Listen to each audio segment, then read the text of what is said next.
श्रीगुरो श्रीयुतापदाकमलं वन्देऽहं श्रीगुरो श्रीयुतापदाकमलं श्रीगुरून् वैष्णवांश्च श्रीरूपं साग्रजातं सहगणा रघुनाथान्वितं तं सजीवं साद्वैतं सावधूतं परिजनसहितं कृष्णचैतन्यदेवं श्रीराधाकृष्णापदान् सहगणा ललिता श्रीविशाखान्वितं च अज्ञानतिमिरन्दस्य ज्ञानञ्जनशलाकया चक्षुरुन्मिलितं येन तस्मै श्रीगुरुवे नमः। नमो विष्णुपदाय कृष्ण नमो विष्णुपदाय राधिकाय प्रियात्मने श्री श्रीमद्भक्ति वेदांत नारायण गोस्वामी इति नामिने। नमो विष्णुपदाय कृष्ण पृष्ठाय भूतले श्रीमति भक्ति वेदांत स्वामिनिति नामिने। वाञ्छकल्पतरुभ्यश्च कृपा सिन्धुभ्येव च पतितनाथ पावनेभ्यो वैष्णवेभ्यो नमो नमः। नमो महावदन्याय कृष्ण प्रेम प्रदायते कृष्णाय कृष्ण चैतन्य नामने गौरात्विषे नमः। हे कृष्ण करुणा सिंधु दीनबंधु जगतपते गोपिशा गोपिका कांत राधा कांत नमस्तुते। ताप्त कंचन गौरंगी राधे वृंदावनेश्वरी वृषभानुसुते देवी प्रणमामि हरिप्रिय। जय श्री कृष्ण चैतन्य प्रभु नित्यानंदा श्री अद्वैत गदाधर शिवासादि श्री गौर भक्त वृंदा। हरे कृष्ण कृष्ण कृष्ण हरे हरे हरे राम राम राम हरे हरे। सर्वप्रथम मैं अपने दीक्षा गुरु नित्य लीला प्रविष्टा श्री श्रीमद् भक्ति वेदांत नारायण गोस्वामी महाराज जी के अभय चरण कमलों में अनंत कोटि दंडवत प्रणाम ज्ञापन करके उनकी हेतु की कृपा की वांछा करता हूँ। तत्पश्चात मैं अपने शिक्षा गुरु नित्य लीला प्रविष्टा श्री श्रीमद् भक्ति वेदांता स्वामी महाराज श्रील प्रभुपाद उनके अभय चरण कमलों में अनंत कोटि दंडवत प्रणाम ज्ञापन करके उनकी हेतु की कृपा की वांछा करता हूँ। तत्पश्चात हमारे साथ जुड़े हुए सब वैष्णवियों के चरणों में यथा योग्य प्रणाम स्वीकार हो। आज की इस राम कथा के सत्र में आपका बहुत बहुत स्वागत है। कल हमने एक बहुत ही रोचक कथा के दर्शन किए। हमने देखा कि किस प्रकार से राजा निमि एक यज्ञ का आयोजन करना चाहते हैं। उनके कुलगुरु हैं वशिष्ठ जी, पुरोहित हैं, सब यज्ञ वही कराते हैं। वशिष्ठ जी उस दौरान कुछ समय के लिए देवलोक गए हैं। देवलोक का जो समय है वो भूलोक के समय से बहुत अलग है, बहुत अलग है। वहां का एक दिवस समझिए पृथ्वी लोक का भूलोक का एक वर्ष। वहां पर जाकर कुछ समय बीत जाता है। देवलोक में वशिष्ठ जी को रोक लिया जाता है, उनसे आग्रह किया जाता है आप ये यज्ञ कीजिए हमारे कल्याण के लिए, कुछ पूजा का आयोजन कीजिए। धरती पर प्रतीक्षा करते करते राजा निमि को 5,000 वर्ष हो जाते हैं। अब उनको लगता है कि इस प्रकार से तो कोई यज्ञ का मुहूर्त आएगा ही नहीं, सब मुहूर्त जो है वो बीते जा रहे हैं, क्या किया जाए। यज्ञ जो है एक बहुत अच्छे प्रयोजन के साथ किया जा रहा है। त्रेता युग का समय है। त्रेता युग में आप जानते ही हैं कि त्रेता युग का धर्म क्या था, यज्ञ का आयोजन। जिस प्रकार से कलयुग में ऐसा कहा गया है कि कलयुग का जो धर्म है वो है हरि नाम संकीर्तन, भगवान के पवित्र नाम का जाप करना, संकीर्तन पब्लिकली करना जी। तो त्रेता युग की बात हो रही है। यज्ञ का आयोजन निमि महाराज ने करना है। यज्ञ कराने वाले गायब है, वशिष्ठ जी वहां पे नहीं है, देवलोक में। अब निमि महाराज सोचते हैं कि बहुत समय हो गया है, गौतम जी के पास जाते हैं, गौतम जी से प्रार्थना करते हैं। गौतम जी देखते हैं कि वे देखिए एक राजा है, अपनी प्रजा के लिए एक यज्ञ का आयोजन किया जा रहा है, जनहित का विषय है, तो इसमें इनकी मदद की जाए तो उसमें वेदों की सहमति है। ऐसा सोचकर गौतम जी जो है उनके पुरोहित बन जाते हैं। वो कहते हैं कि ठीक है चलिए आपका यज्ञ जो है कराया जाएगा। अब गौतम जी भी किसी से कम तो है नहीं। महर्षि गौतम आप ये सोचिए कि पुरोहित बन गए हैं और यज्ञ का जो है आयोजन शुरू हो गया है। अब यहाँ पे यज्ञ का आयोजन शुरू हो गया, देवताओं को खबर लग गई है कि भूलोक में एक ऐसे यज्ञ का आयोजन किया जा रहा है जहां पर महर्षि गौतम जब देवताओं का आह्वान करेंगे तो उनको वहां पर जाना पड़ेगा। ये that is the power of महर्षि गौतम। अब वशिष्ठ जी ऊपर अपना यज्ञ उन्होंने समापन किया है, तो उनकी आवभगत हो रही है उनसे। जो भी उनकी सेवा सत्कार, जो भी वैष्णव एटिकेट है उसके प्रकार से लगे हुए हैं देवता उनकी सेवा करने में। इतने में देवताओं को यह पता लगता है कि भी गौतम जी जो हैं वो उनका आह्वान करने वाले हैं। इसका मतलब देवताओं को वहां पे जाना पड़ेगा। देवता सोच रहे हैं क्या करें क्या ना करें। इतने में गौतम जी जो है वहां पे यज्ञ की आहुति देने लगते हैं, देवताओं को बुलाते हैं, देवता एक एक करके वहां जाना शुरू होते हैं। वशिष्ठ जी भी वापस आ जाते हैं भूलोक पे। अब जब वशिष्ठ जी वापस आते हैं, तो वो ये देखते हैं कि यहाँ पे तो यज्ञ का पूरा आयोजन हो गया। अब भूलोक में जैसे ही आते हैं, तो भूलोक का जो समय है, वही लागू होने लगता है। तो वहाँ पे यज्ञ जो है शुरू हो ही गया था। इतने देवलोक से वो नीचे आए, इतने तो यज्ञ समापन की ओर बढ़ गया। सब लोगों को जो है वो दान दक्षिणा दी जा रही है, भेंट दी जा रही है, ब्राह्मणों को भोज कराया जा रहा है, उनका पूरा आदर सत्कार हो रहा है। लोग वहाँ से दक्षिणा ले लेके जा रहे हैं। वशिष्ठ जी सोचने लगते हैं, ये क्या हुआ भाई? ये यहाँ पे यज्ञ का आयोजन कैसे किया जा रहा है? यज्ञ का आयोजन तो मैं ही करवाता हूँ। मैं ही इनका कुलगुरु हूँ, मैं ही इनका पुरोहित हूँ। तो इन्होंने यज्ञ का आयोजन कराया कैसे? तो जब उनको पूरी बात पता लगती है कि वशिष्ठ जी के आने की प्रतीक्षा में उन्होंने इस यज्ञ का आयोजन कर लिया, तो वशिष्ठ जी को बड़ा बुरा लगता है। वशिष्ठ जी को क्रोध आ जाता है। अब तक हमने सुना था कि वशिष्ठ जी को क्रोध नहीं आता। सारी कथा हो गई, हमने देखा विश्वामित्र जी को क्रोध आया, वशिष्ठ जी को क्रोध नहीं आया। विश्वामित्र जी ने बड़े आघात भी करने का प्रयास किया वशिष्ठ जी पर, लेकिन वशिष्ठ जी को क्रोध बिल्कुल भी नहीं आया। उन्होंने अपने आचरण से इतना प्रेरित कर दिया कि विश्वामित्र जी ने भी अपने क्रोध का त्याग कर दिया। आज हम ये देखेंगे कि वशिष्ठ जी ने अपने क्रोध का त्याग कब किया और क्यों किया। तो यहाँ पर वशिष्ठ जी को क्रोध आ गया। उन्होंने श्राप दे दिया, राजा निमि को बुलाया। उन्होंने कहा कि देखिए, आपका जो धर्म है वो ये है कि अपने पुरोहित का जो है वो पूरा आप उनका सम्मान करेंगे, उनका मान करेंगे, उनकी गाइडेंस के अंडर ही आप किसी यज्ञ का जो है आयोजन करेंगे, जब तक आपको ये शरीर प्राप्त है। अब आपने इस शरीर में रहते हुए अपने पुरोहित का एक प्रकार से अपमान किया, उनका सम्मान नहीं रखा, आपने कोई संदेश नहीं भेजा, जो भी उनको ठीक लगा वशिष्ठ जी को, ये कहते-कहते उन्होंने श्राप दे दिया। राजा निमि को कहा कि इस शरीर में रहते हुए आपका ये धर्म बनता था कि आप मेरी आज्ञा के बिना किसी यज्ञ का आयोजन ना कराएँ। आपने ये कराया है, आप ये शरीर छोड़ दीजिए। इस शरीर में रहने का अब आपको कोई अधिकार नहीं है। ये श्राप मिला वशिष्ठ जी से राजा निमि को। राजा निमि ने शरीर छोड़ दिया। अब गौतम जी ये सब देख रहे हैं। गौतम जी कहते हैं, भैया यज्ञ का पुरोहित मैं था। मैंने यज्ञ का आयोजन कराया। मैं जब पुरोहित बना तो अपने यजमान का जो हित है, वो करना मेरा धर्म बन गया। अब मैं क्या करूँ? गौतम जी सोच रहे हैं कि उनका क्या कर्तव्य है, उनको क्या करना चाहिए। गौतम जी ये सोच रहे हैं, साथ में वो देख भी रहे हैं कि सारे देवता जो है वो हाथ जोड़ के गौतम जी के सामने खड़े हुए हैं, है ना? तो गौतम जी इंद्रदेव को बुलाते हैं और ये कहते हैं, आप फौरन देवलोक जाइए और वहाँ से अमृत का जो कलश है वो लेके आइए। तो अब इंद्रदेव सोचने लगते हैं कि भाई जो अमृत का कलश है वो तो देवताओं के लिए है, देवलोक का है, उसको भूलोक में लेके आया जाए। लेकिन अब इंद्र में इतना साहस नहीं कि गौतम जी का जो आदेश है उसको टाल सके। उनकी अपनी मंत्रणा होती है। ये निर्णय लिया जाता है कि भाई इंद्र जाएँगे और जो है अमृत का कलश वो लेकर आएँगे। लेकर आते हैं, गौतम जी को दिया जाता है, गौतम जी मंत्रों का पाठ करते हैं, अमृत का छिड़काव करते हैं।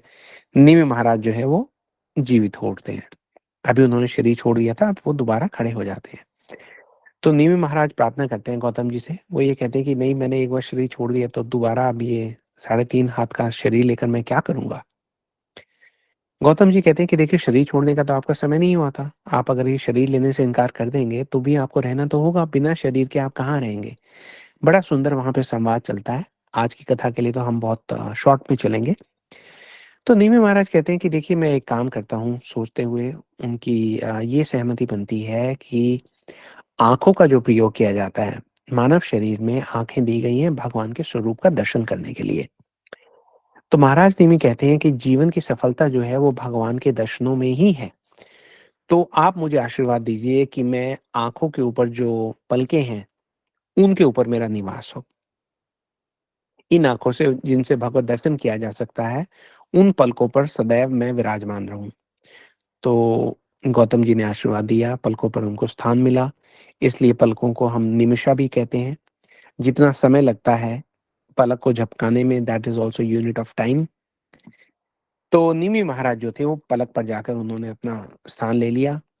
अब उनका जो शरीर है वो वहाँ पे पड़ा हुआ है। अ, एक और धर्म संकट आ गया। अब महर्षि गौतम ये सोच रहे हैं कि चलिए ये तो बहुत महान जो है राजा थे, शरीर से इनको इतना लगाव नहीं था, इन्होंने शरीर छोड़ दिया तो छोड़ दिया।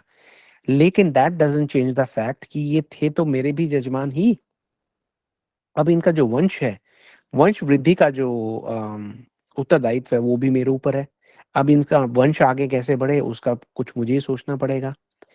तो अब वो क्या करते हैं जी, बड़ी कथा को हम छोटा करके आगे बढ़ रहे हैं। निमि महाराज के शरीर का मंथन किया जाता है। जिस प्रकार से हम देखते हैं ना कि यशोदा मैया मंथन करती हैं दही का, तो निमि महाराज का एक दिव्य विधि के द्वारा शरीर का उनके मंथन किया जाता है। जब उनका मंथन किया जाता है तो वहां पे सब लोग देखते हैं कि एक पुत्र प्रकट हुए हैं, बहुत सुंदर एकदम दिव्य दिखने वाले जो पुत्र हैं वो प्रकट हुए हैं, मथने से प्रकट हुए हैं। उनका नाम निकलता है मिथि। और क्योंकि ये इनका जन्म ऐसे नहीं हुआ जैसे हम ये देखते हैं कि इस संसार में प्राय माता और पिता के देह के संयोग से एक संतान का जन्म होता है, लेकिन यहाँ पर वो उस विधि से नहीं हुआ है, देह से इनका जन्म नहीं हुआ है। इसलिए इनका एक नाम विदेह भी है। जो वंश ये शुरू करते हैं, जो वंश इनकी वंशावली चलती है उसमें सबको विदेह वंश कहते हैं। पिता के शरीर से इनका प्राकट्य हुआ है, माता का कोई सहयोग नहीं था, माता थी भी नहीं, केवल पिता के शरीर से निकले हैं, इसलिए इनका एक नाम जनक भी पड़ता है। तो देखिए हमने कहा कि मंथन से प्रकट हुए, इनका एक नाम मिथिल पड़ा। जो नगरी इन्होंने बसाई उसका नाम मिथिला पड़ा। इस वंश के सब राजाओं को विदेह और जनक ये उपाधि मिली है ना जी। तो अब हम समझते हैं कि जो महाराज जनक हैं, जिनको हम महाराज जनक कह रहे हैं, रामचरितमानस में या फिर वाल्मीकि रामायण में जिनको जनक जी कहा गया है, वो एक्चुअली सीता जी के पिताजी हैं। ये तो हम समझ गए, लेकिन आज उनका असली परिचय भी हमें मिलेगा। उनका वंश कहाँ से शुरू हुआ वो कथा पे हमने प्रवेश किया है कि किस प्रकार से जो पुत्र प्रकट हुए उनका नाम था मिथिल या जनक या वैदेही। तो अब इस वंश के सब राजाओं को वैदेही और जनक की उपाधि मिल चुकी है। अब इन्हीं महाराज की छठी पीढ़ी में एक राजा हुए देवव्रत राजा। देवव्रत राजा का जिक्र यहाँ पे करना आवश्यक इसलिए है क्योंकि अभी कुछ समय में विश्वामित्र जी राम और लक्ष्मण जी को एक धनुष के बारे में बताएंगे, क्योंकि उनसे पूछा जाएगा कि हम जिस धनुष यज्ञ के बारे में जा रहे हैं वो धनुष यज्ञ है क्या। हमने आज से पहले कभी धनुष यज्ञ के बारे में तो नहीं सुना। धनुष के बारे में सुना, हाँ ठीक है, याद है। यज्ञ के बारे में सुना, वो भी समझ में आता है, लेकिन धनुष यज्ञ के बारे में सुना, ये क्या कारण है। तो उसका कारण बताते हुए विश्वामित्र जी उनको देवराज जी के बारे में बताएंगे। तो ये आए थे छठी पीढ़ी में, ये आप याद कर लीजिएगा। हम इनके वंश में आगे चलते हैं। अब क्योंकि इनका जो कुल है कोई साधारण कुल तो है नहीं, हमने देखा कि इनका जो वंशावली जहां से शुरू हुई वो ही बहुत असाधारण है, बहुत विलक्षण है, एकदम दिव्य। पूरा का पूरा जो इनका प्रोसेस है वो था। अब क्योंकि ऐसे वंश में आ रहे हैं इसलिए वंश के सब राजा जो थे हमने देखा कि महान योगी बने, परम ज्ञानी बने। ये सब के सब इनको सबको विदेह राज कहा जाता था। इसका मतलब इनको देह से कोई कोई आसक्ति ही नहीं है ना। अब सबसे बड़ी बात तो ये है, भगवत गीता में भगवान कृष्ण स्वयं बताते हैं देहानि अस्मिन यथा देहि कौमारम यौवनम जरा तथा देहांतरा प्राप्ति धीरज तत्र न मोह्यति, है ना। देहानि अस्मिन यथा देहि, ये जो देह है ये हमारा परिचय नहीं है। देह के अंदर रहने वाली जो आत्मा है वो हमारा परिचय है। इस ज्ञान को समझने में हमें कितना समय लग गया, लेकिन इस वंश के सब राजा जो थे वो जन्म से ही परम योगी थे और महान ज्ञानी थे। ये ज्ञान के साथ ही प्रकट होते थे। तो इन सब राजाओं के जो पुरोहित बने ये गौतम जी बने। हमने कल सुना था कि इक्ष्वाकु जो वंश था उसके जो दूसरे पुत्र थे उनसे जो वंशावली चली उसकी 61वीं पीढ़ी में राम जी ने जन्म लिया। सूर्य वंश के ही जो निमि महाराज की वंशावली चली अलग एक लाइन में, उसके जो पुरोहित थे वो गौतम जी थे। राम जी साइड वाले के जो पुरोहित थे वो वशिष्ठ जी थे। अब गौतम जी के अलावा यहाँ पे याज्ञवल्क जी हैं, वो भी अपनी बहुत कृपा करते हैं, ज्ञान का उपदेश देते हैं। गौतम जी के जो पुत्र हैं शतानंद जी, वो भी इनके पुरोहित हैं, उनके बारे में भी आगे आगे प्रवेश होगा। ये सब आप अपने यहाँ एक मेंटल नोट कर लीजिए कि ये सब पर्सनैलिटीज जब आएंगी अपनी कृपा बिखेरने के लिए, तो हम समझे तो सही कि ये कहाँ से आ रहे हैं। इनका प्रवेश कहीं से कोई अचानक नहीं हो रहा है, एक बहुत सीक्वेंस में हो रहा है। अब जैसा हमने सुना कि इस वंश के सब राजा जो थे वो विदेही राज थे, आत्मज्ञानी थे, देह में कोई आसक्ति थी नहीं। इनकी पीढ़ी धीरे धीरे आगे बढ़ती चली गई, एक से एक राजा जो है वैरागी, योगी, परम ज्ञानी, वो प्रकट होने लगे। अब जब ये पीढ़ी आगे बढ़ी तो आगे जाके एक राजा हुए, उनका नाम था रश्मरोम। रश्मरोम जो राजा थे, उनके दो पुत्र हुए। यहाँ पे अब हम कहानी जो है शुरू होती है। एक पुत्र का नाम था शीरध्वज और दूसरे का नाम था कुशध्वज। शीरध्वज जो थे वो बड़े पुत्र थे। अब ये जो शीरध्वज जनक हैं, ये वही जनक हैं जो सीता जी के पिताजी हैं, है ना। ये वही जनक है जिनकी हमने कथा सुनी थी कि ये खेत को जोत रहे थे और वहां पे हल की नोक से इनको एक मंजूषा मिली जिसमें सीता जी का प्राकट्य हुआ था। सीता जी के अलावा शीरध्वज जनक जी की एक और पुत्री है, उनका नाम है उर्मिला। जो इनके भाई हैं, दोनों भाइयों का आपस में बहुत प्रेम है। भाई का नाम है कुशध्वज। अब ये जो कुशध्वज जो इनके भाई हैं, इनकी भी दो पुत्री हैं। एक का नाम है मांडवी और एक का नाम है श्रुतकृति। अब इनके बारे में विश्वामित्र जी जो है वो बता रहे हैं कि देखिए ये जो जनक जी हैं, जहां हम जा रहे हैं उनका परिचय दे रहे हैं कि भाई जनक कौन है। हमने कल सुना था, वहां से बात आगे बढ़ी, निमि वंश की बात आगे बढ़ी और हमने ये पूरी कथा सुनी कि जनक जी जो है वो शीरध्वज जनक हैं। वो इस वक्त जनकपुर के राजा हैं और उन्होंने एक धनुष यज्ञ का आयोजन किया है। यहाँ तक तो समझ गए। अब लक्ष्मण जी एक प्रश्न पूछते हैं विश्वामित्र जी से कि आप ये बताइए कि ये पिनाक धनुष, क्योंकि विश्वामित्र जी ने उनको बताया कि जो धनुष यज्ञ हो रहा है ये एक पिनाक धनुष है, उससे संबंधित है। तो लक्ष्मण जी का प्रश्न ये है कि पिनाक धनुष जो है इसके बारे में आप थोड़ा और बताइए। क्योंकि देखिए क्षत्रिय हैं, राम लक्ष्मण रघुकुल के क्षत्रिय हैं, है ना, अतुलनीय क्षत्रिय हैं। अब इनकी जो रुचि है वो तो स्वाभाविक है, धनुर्धरों में श्रेष्ठ क्षत्रियों की स्वाभाविक रुचि होती है धनुष में। पूछते हैं ये धनुष कैसा है। विश्वामित्र जी उनको बताते हैं, वो ये कहते हैं कि देखिए ये धनुष ऐसा है कि इसकी अगर टंकार हो तो इसकी टंकार मात्र से बादल जो है फट जाते हैं और इसके हिलने से, धनुष के हिलने से पर्वत हिलने लगते हैं। और ये बात हम आगे जाके कथा में देखेंगे भी कि जब भगवान ने उस धनुष का भंजन कर दिया तो पर्वत हिलने लग गए। अब पर्वत हिलने लगे तो जो महेंद्र पर्वत पर बैठे हुए थे परशुराम जी, उनका पर्वत हिला तो वो समझ गए कि पिनाक धनुष को किसी ने भंजन कर दिया है। चलिए वो कथा तो आगे आएगी। अब भगवान राम और लक्ष्मण की ऐसी इच्छा होती है, वो ये कहते हैं कि ये जो पिनाक धनुष है इसकी आप जो पावन पवित्र कथा है उसके बारे में थोड़ा सा हमें बताइए। तो विश्वामित्र जी जो है वो बहुत प्रसन्न होते हैं। प्रसन्न इसलिए हो रहे हैं क्योंकि ये जो प्रश्न है भगवान राम का, लक्ष्मण का, वो प्रश्न इसलिए है, वो लोग भी जानते हैं कि पिनाक धनुष किसका है। पिनाक धनुष है हमारे भोले भंडारी का, शिव जी का। और शिव जी की कथा जहाँ आती है वहां राम जी का जो हृदय वो वैसे ही द्रवित होने लगता है। वो ये कहते हैं बताइए बताइए मेरे भक्त की कथा बताइए, उनके धनुष की कथा बताइए। तो विश्वामित्र जी भी जो है बहुत प्रसन्न है। वो ये कहते हैं कि ये धनुष इतना इतना सौभाग्यशाली है क्योंकि इस धनुष को स्वयं गंगाधर शिव जी का स्पर्श प्राप्त हुआ है।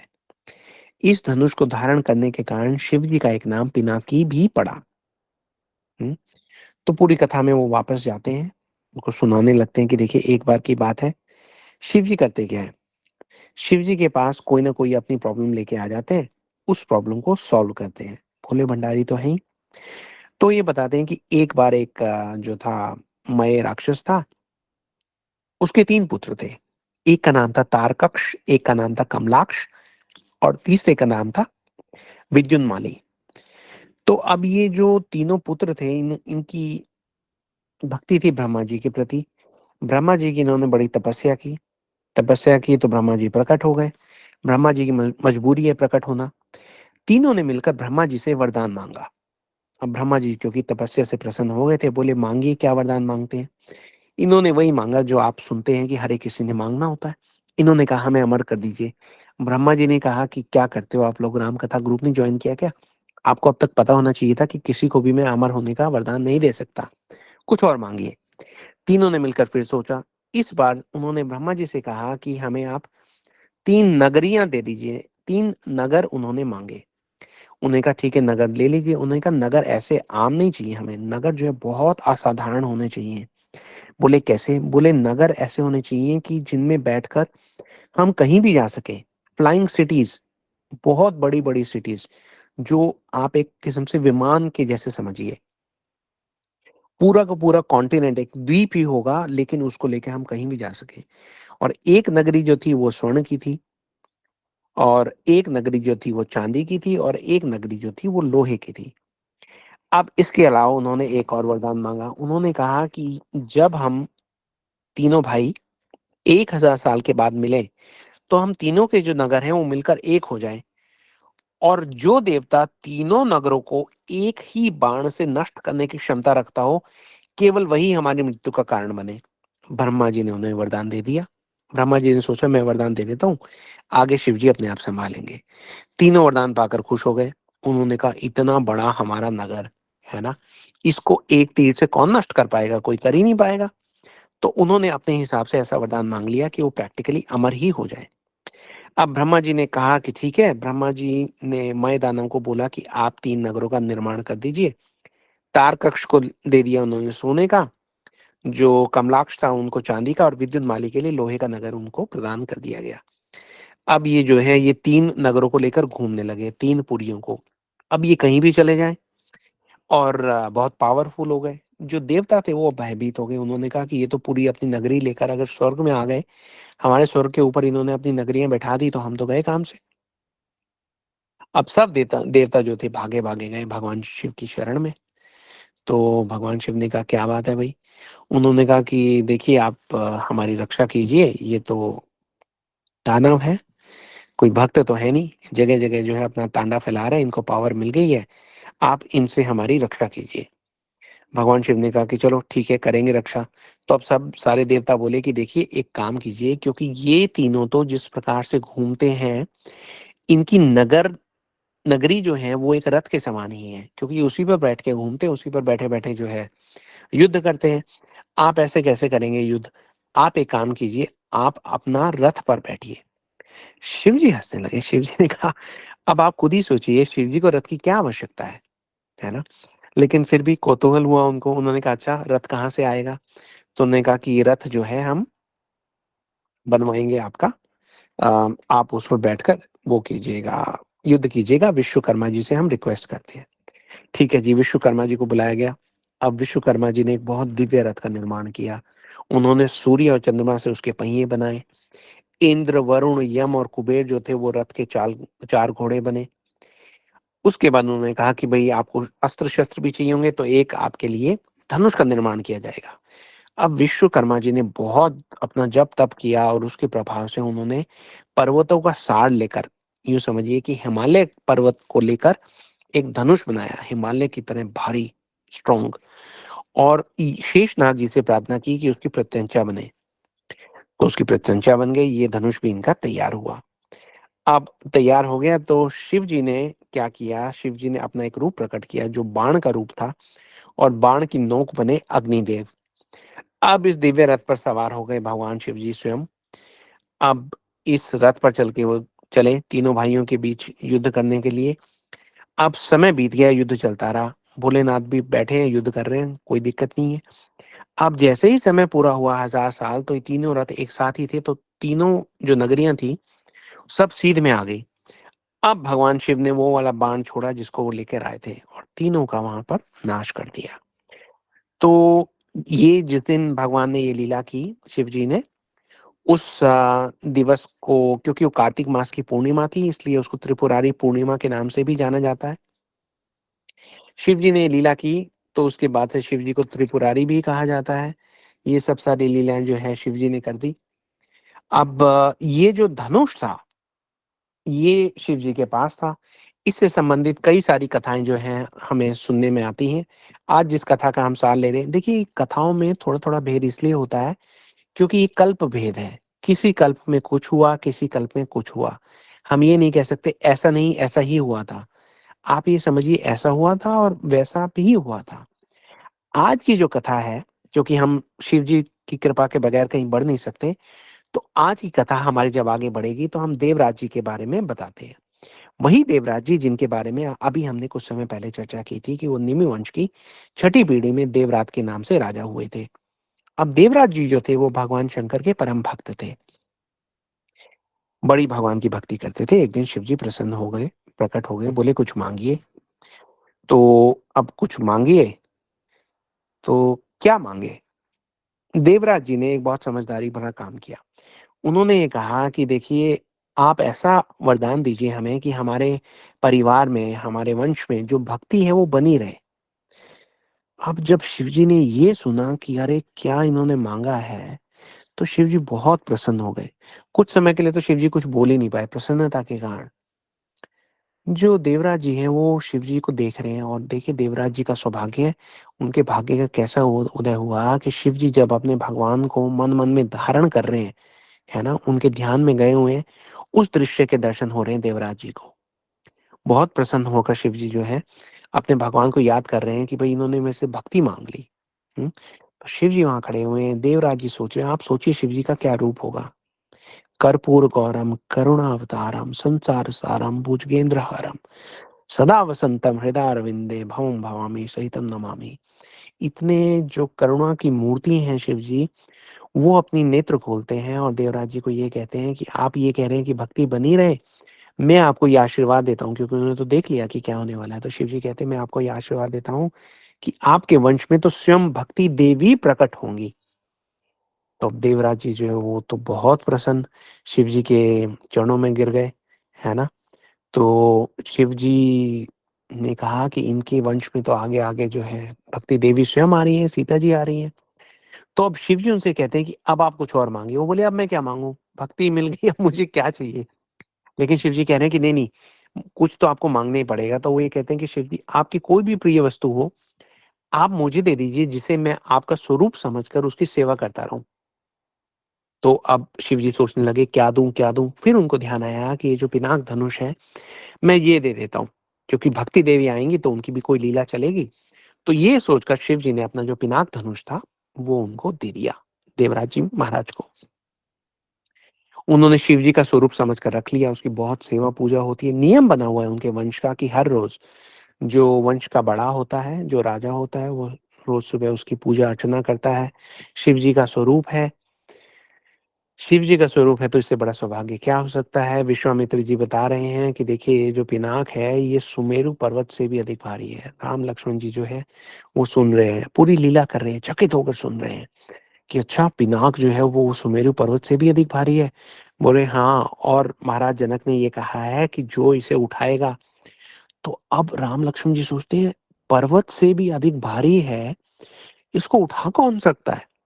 जैसे ही वो विश्वामित्र जी को देखते हैं, विश्वामित्र जी उनके नेत्रों में भरा हुआ ये प्रश्न जो है वो पढ़ लेते हैं। वो ये कहते हैं मैं समझ गया कि आप क्या पूछना चाह रहे हैं। आप ये सोच रहे हैं कि ये जो सुमेरु पर्वत से भी अधिक भारी है, तो ये हिलेगा कैसे। उन्होंने कहा कि देखिए इस धनुष की एक बहुत विशेष बात है, धनुष की विशेष बात है। तो अब तक क्या बातें थी विशेष नहीं थी। विश्वामित्र जी ने कहा नहीं, इसके अलावा एक और बहुत विशेष बात है। राम लक्ष्मण जी सोच रहे हैं कि क्या विशेष बात है बताइए। लेकिन विश्वामित्र जी ये कह रहे हैं कि वो विशेष बात जो है वो हम कल के कथा के सत्र में बताएंगे। तो आप सब लोगों को हम आमंत्रित करते हैं, निमंत्रण है आप लोगों को कि कल के कथा सत्र में हमें ज्वाइन कीजिए। इस कथा को आगे बढ़ाते हैं मिलकर। बहुत सुंदर कथा है, बहुत सही समय पर हो रही है, बहुत सही तरफ जा रही है। आप सब लोग इसका कथा के पीयूष रस का पान कीजिए, अपने जीवन को सफल बनाइए। आप लोगों का यहाँ आने के लिए, हमें अपना कीमती समय देने के लिए बहुत बहुत धन्यवाद। आपका साधुवाद कि आप आते हैं, कथा के माध्यम से अपने जीवन को धन्य करते हैं और हमें अपना आशीर्वाद देते हैं। जी, अगर आपका कोई प्रश्न हो, कोई टिप्पणी हो, तो आप हैंड रेज कर सकते हैं, निशा दीदी आपको बुलाएंगे। अदरवाइज हम इस सेशन को यहाँ पे क्लोज कर सकते हैं। हरे जय कृष्ण। श्री राम, जय श्री राधे, हरे कृष्णा। हरे कृष्ण प्रभु जी, दंडवत प्रणाम। सभी दंडवत को प्रणाम दंडवत दीदी, प्रणाम। दंडवत प्रणाम। सुरिंदर सरीन प्रभु जी, हरे कृष्णा। मैं एक मिनट अनम्यूट कर देती हूँ सबको। यस, अब आप अपना माइक्रोफोन ऑन कर सकते हैं, अनम्यूट कर सकते हरे कृष्णा बेटा। हरे कृष्णा प्रभु जी, मैं हम्म, पूछूं या वो छोटे से बच्चे पूछेंगे? जी आप बोलिए Prabhu ji. Okay Prabhu ji, thank you very much. आप तो हमेशा मार्गदर्शन आप हमेशा करते रहते हैं और हम अरे नहीं आपको प्रभु जी, ऐसा आप नहीं कहिए। चलते रहते हैं उसके। बट थोड़ा प्रश्न ये है कि आपने बताया कि कथा की वजह से आपका कल्याण होगा, ये होगा, ये सब त्रेता युग में हो रहा है। तो हमको सुन लिया, इसका हमको क्या करना चाहिए, क्या इम्प्लीमेंट करना चाहिए, क्या फॉलो करना चाहिए इस कलयुग में? व्हाट शुड बी लर्न, क्या करें इसको? जी देखिए, प्रत्येक जो कथा है भगवान की उसमें बहुत सारे तत्व इतने भरे हुए हैं कि एक एक तत्व जो है वो हमारे जीवन को पूरा का पूरा बदलाव लाने की क्षमता रखता है। अब होता क्या है प्रभु जी, आप सब लोगों के कल्याण के लिए इतना सुंदर प्रश्न पूछा है आपने। तो देखिए, हमें जो जीवन मिला है जब हम ये कहते हैं उसका क्या अर्थ है? उसका अर्थ ये है कि हमें समय मिला है ना? ये उसी को तो जीवन कहते हैं कि समय मिला है। अब इस समय को हम किस प्रकार से व्यय कर सकते हैं, इसको कहाँ पे खर्च कर सकते हैं, इसके बहुत सारे तरीके हैं। ज्यादातर समय जो है वो हम माया की दुकान पर जाकर खर्च करते हैं। ऐसी ऐसी चीजें ले लेते हैं जिसमें हमारा कल्याण नहीं है, हमारा विनाश ही है। लेकिन हम पूरा पैसा पैसा मतलब हमारा समय जो खर्च कर देते हैं अपने विनाश का कारण खरीदने के लिए, ढूंढने के लिए। और मजे की बात तो ये है कि उसमें प्रसन्नता का अनुभव भी करते हैं। यही तो माया की दुकान है। लेकिन भगवान जो है अपनी कथा के माध्यम से प्रकट होते हैं और वो धीरे धीरे करके हमें एक ऐसी आदत लगा देते हैं कि हम माया की दुकान से हटकर भगवान की कथा के मंदिर में प्रवेश करने लगते हैं।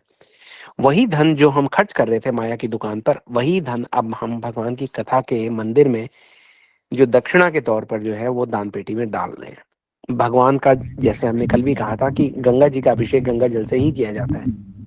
भगवान का दिया हुआ समय हम भगवान की ही कथा में जब लगाना शुरू करते हैं तो ये हमारे कल्याण का मार्ग जो है प्रशस्त हो रहा है प्रभु जी। बहुत बड़ी बात है कि आप लोग अपने जो समय है उसको भगवत विषय में लगा रहे हैं। केवल इस बात से कि आप रोज अपना कुछ समय दे रहे हैं भगवत विषय पर, भगवत चिंतन पर, भगवत भक्ति के लिए, भगवत कथा के लिए, ये आपके जीवन की बहुत बड़ी सफलता है।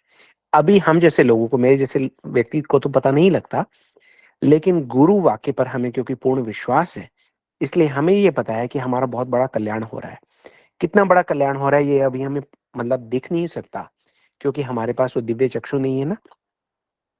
लेकिन इसी चीज को गति प्रदान करना कहते हैं। हमारी भक्ति को जो है वो गति मिल रही है। जितना ज्यादा समय हम भगवान की कथाओं में, भगवान के भक्तों के साथ बिताएंगे, उतना ही हमारे जीवन का कल्याण होगा, इसमें हमें कोई संदेह नहीं है। धीरे धीरे जब कथा हमारे हृदय में कुछ समय वास करेगी तो वो क्या करेगी, हमारे हृदय का जो रंग है उसे बदल देगी। जो माया की जो कालिख जमी हुई है, कलमश जमा हुआ है, उसे मांझ मांझ कर साफ कर देगी प्रभु जी। चेतो दर्पण मार्जनम। तो ये भगवान जो है कान के माध्यम से कथा में बैठकर हमारे हृदय में प्रवेश करते हैं और एक बार अंदर घुस जाते हैं तो भगवान की ये आदत है कि वो शेयर अकोमोडेशन में नहीं रहते हैं। वो तो जहाँ रहते हैं वो स्वयं पूरे खुद ही रहते हैं, सोल ऑक्यूपेंसी। तो हमारी भगवान से प्रार्थना है कि हमारे कानों के माध्यम से कथा में प्रविष्ट हों और हमारे हृदय में जाकर बैठे, हमारे हृदय का मार्जन करें, हम पे कुछ कृपा करें। क्योंकि हम में इतना सामर्थ्य नहीं है कि हम भगवान की भक्ति कर सके। भगवान ही जब हम पर कृपा करेंगे, हमें साधु संग देंगे, तो हमारी भक्ति की यात्रा जो है वो प्रारंभ होगी प्रभु जी। धन्यवाद, प्रणाम प्रभु जी, लाइफ चेंजिंग आपने मार्गदर्शन दे दिया। जी थैंक यू प्रभु जी, आप आशीर्वाद देते हैं, हम तो कुछ भी नहीं कहते, लेकिन you are very kind. But thank you once again Prabhu ji. Hare Krishna. Hare Krishna.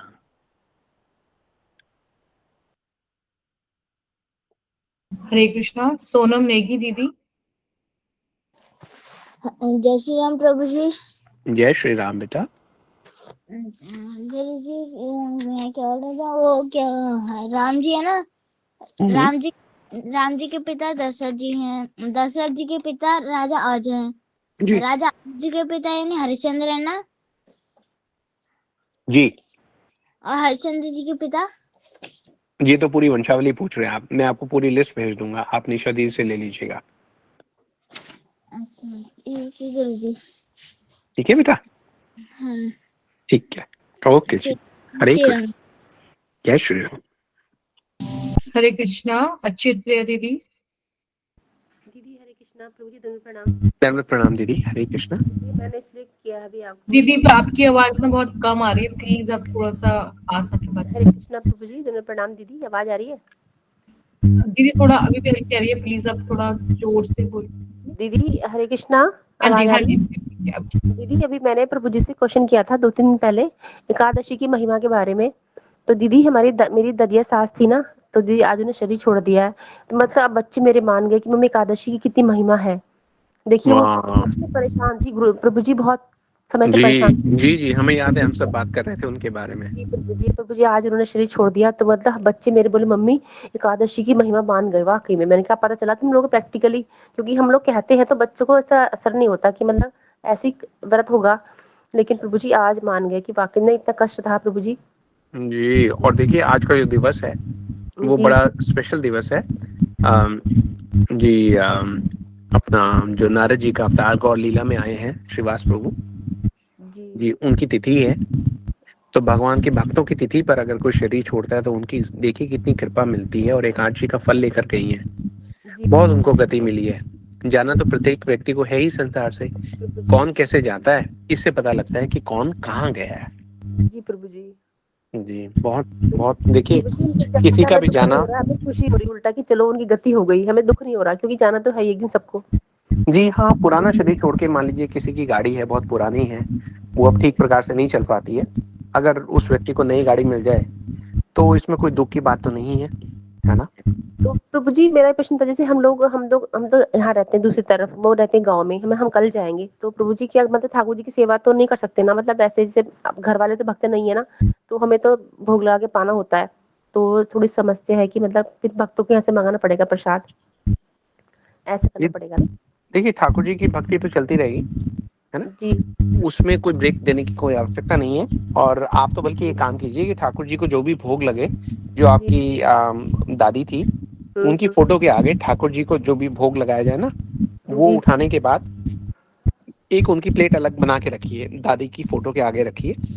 तो महाप्रसाद में से कुछ भाग जो है निकाल के वो उस प्लेट में रखिए, अपनी दादी को महाप्रसाद दीजिए, और कुछ समय उनके आगे रख के उनसे मतलब आप प्रार्थना कर सकते हैं मन में कि ये ठाकुर जी का महाप्रसाद जो है ये आपके महाकल्याण का स्रोत है। और ऐसा करने के बाद 5 मिनट उनके आगे रख के उस वो जो है रखा हुआ उसको गैया को खिला दीजिए। जी प्रभु जी। और उनके घर में जो हरि नाम का पाठ है वो चलता रहे, जितना ज्यादा आप देख लीजिए, काल देश और परिस्थिति के हिसाब से। दीदी प्रभु जी हरिनाम वो तो भौतिकवादी लोग, सब लोग भक्ति भौतिकवादी हैं, कोई नहीं करेगा, हम लोग ही हैं बस 3-4 लोग, मेरे बच्चे जी, और मैं। आप लोग कर लीजिए, वरना देखिए चैंटिंग बॉक्सेस भी मिलते हैं इंडिया में, वो कहीं से अगर आपको मिल जाए तो वो उनके घर में हर समय चला दीजिए, वरना आप उनकी फोटो अपने साथ ले आइए। वैसे तो देखिए उनकी आत्मा अभी उसी घर में है जहां पर उन्होंने शरीर छोड़ा है ना। अभी तो आत्मा वहीं पे घूम रही है, 13 दिन तक घूमेगी। आप बस ये देखिएगा कि वो पूरे जो उनके जो अंतिम संस्कार होते हैं, पिंडदान वगैरह, वो प्रॉपरली ठीक तरीके से करें, उसे लाइटली ना ले लें। उनको बोलिए पूरा विधिवत जो है उसका पालन किया जाए, है ना। जी प्रभु जी। जी, वो सब सारी जो चीजें हैं वो संस्कार के माध्यम से होनी चाहिए। भगवान के नाम का जाप होना चाहिए, उनके नाम से ब्राह्मणों को दान जाना चाहिए। सबसे अच्छा तो ये है, अब वो तो नहीं करा पाएंगे, आप देख लीजिएगा जैसा आपको ठीक लगे कि कहीं। हम करेंगे, बता दीजिए, हम कर सकते हैं तो हम जी करेंगे। देखिए, सबसे अच्छा तो भगवत सप्ताह का आयोजन रहता है। ऐसा भी होता है कि जैसे महाराज लोग कहीं भगवत सप्ताह कर रहे हो तो उनसे निवेदन करके अपनी दादी की जो फोटो है वो भी वहां रखवा दीजिए, और उनसे बोल दीजिए कि ऐसा आपका आग्रह है कि उसके आयोजन में उनका भी नाम जोड़ दिया जाए, तो उसका भी उनको बहुत फल मिलेगा। ये सुनने वाला व्यक्ति उसको समझ नहीं सकता कि ये कितना बड़ा फल है ना, ये तो केवल आप समझ सकते हैं। जी प्रभु जी। तो आम आदमी सोचेगा यार ये कैसी बातें कर रहे हैं, है प्रभु ना। जी। जी प्रभु जी। जी, तो प्रभु जी माला कर सकते हैं ना, जैसे रास्ते में जाएं तो। माला कीजिए, माला उनको दे दीजिए। ये सब सारी चीजें आप ये समझिए कि उनको इतना लाभ मिल रहा है कि इससे बड़ा लाभ कोई है नहीं। माला कीजिए, हम सब लोग प्रार्थना करेंगे। जी, हम सबको करनी चाहिए, क्योंकि एक दिन हम चले जाएंगे तो हम भी सोचेंगे हमारे लिए कोई प्रार्थना कर रहा है या नहीं कर रहा। तो जी, हम सब करेंगे। एक काम और कर सकते हैं, निशा दीदी। जी प्रभु जी। जी, अगर कल हम एक काम करें कि कथा को हम 5 मिनट पहले विश्राम दे देंगे और फिर 5-10 मिनट एक माला सब लोग इकट्ठे मिलके करेंगे और उस माला को दीदी की दादी को दे दिया जाए, है ना? हरि बोल प्रभु जी, हरि बोल। धन्यवाद प्रभु जी। आप प्रभु जी जी। देखिए, एक वैष्णव के इतने आप एक वैष्णव हैं, आप समझ सकते हैं कि ये क्या चीज है। तो प्रभु जी आपका धन्यवाद, आपने सोचा, आपने बोला, इसके लिए प्रभु जी आपके लिए बहुत सारे हरि बोल। जी, नहीं, ऐसा हमें करना ही चाहिए। मैं तो वैष्णव नहीं हूँ, लेकिन मैं सोचूँगा कि किसी दिन मेरा शरीर छूटा तो आप लोग भी पीछे से ही कीजिएगा। अब बात ये आती है कि हमें ये ढूँढना चाहिए कि ऐसा क्या कारण है। मैं तो ये कहूँगा इस ग्रुप में किसी बच्चे का जन्म दिवस हो, किसी को कोई वर्षगांठ हो, तो हमें बताएँ, हम सारे लोग जो मिलके 10 मिनट में कुछ नहीं जाता।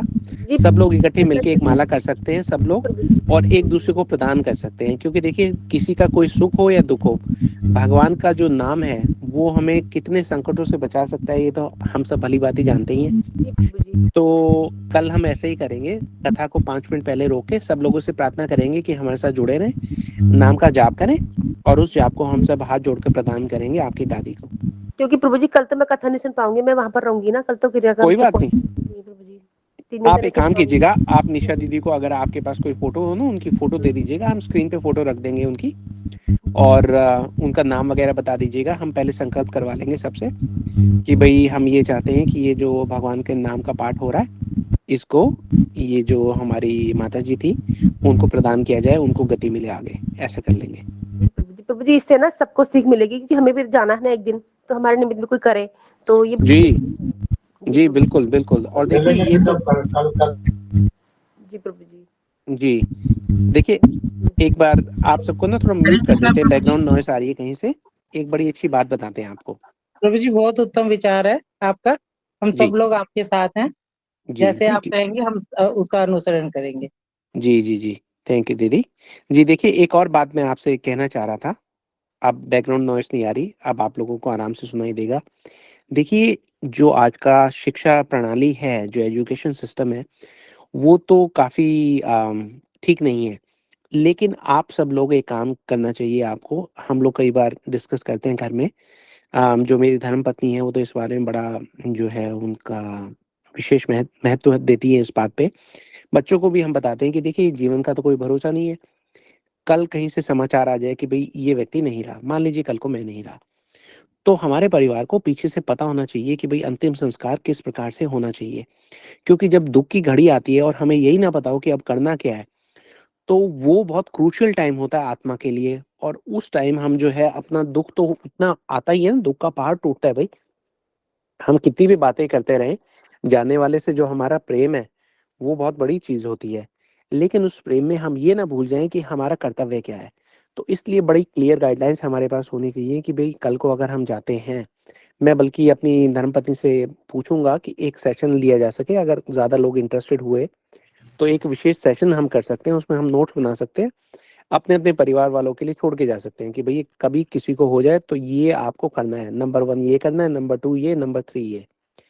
क्योंकि हम इस जन्म में कैसे भी हैं, सुख में, दुःख में, हम सब इस आशा में हैं कि हमारा जो अगला जन्म हो, हमें भक्ति के लिए जो है थोड़ा-सा और ज़्यादा फैसिलिटीज़ मिले।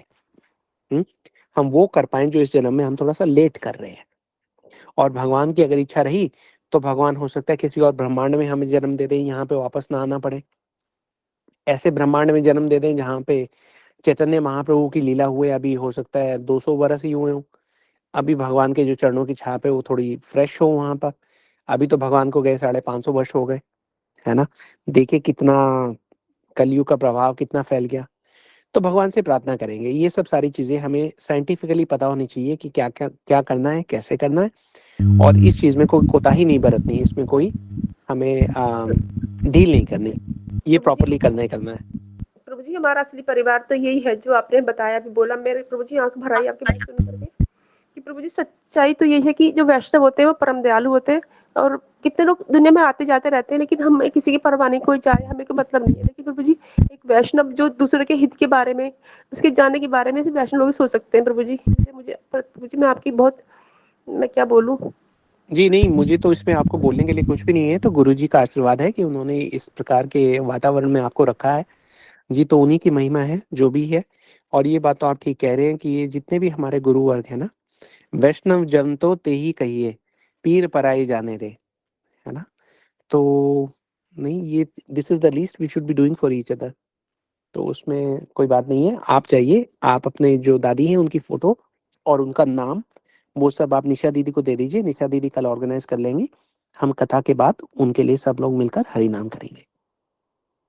जी प्रभु जी, आपका धन्यवाद प्रभु जी, क्योंकि प्रभु हरे जी हम कृष्ण। क्योंकि ये मैंने इसलिए बोला कि सब सुने, एकादशी का व्रत सब रखें, क्योंकि जी वो हमें भव से पार वही उतारने वाला है, वही हमें सदगति देगा, वही हमें हमें सब कुछ देगा, सब कुछ देगा। 100%, 100%। हरे कृष्ण प्रभु जी, दंडवत प्रणाम प्रभु जी। दंडवत प्रणाम दीदी। हरे कृष्ण। राजकुमार प्रभु जी, हरे कृष्णा।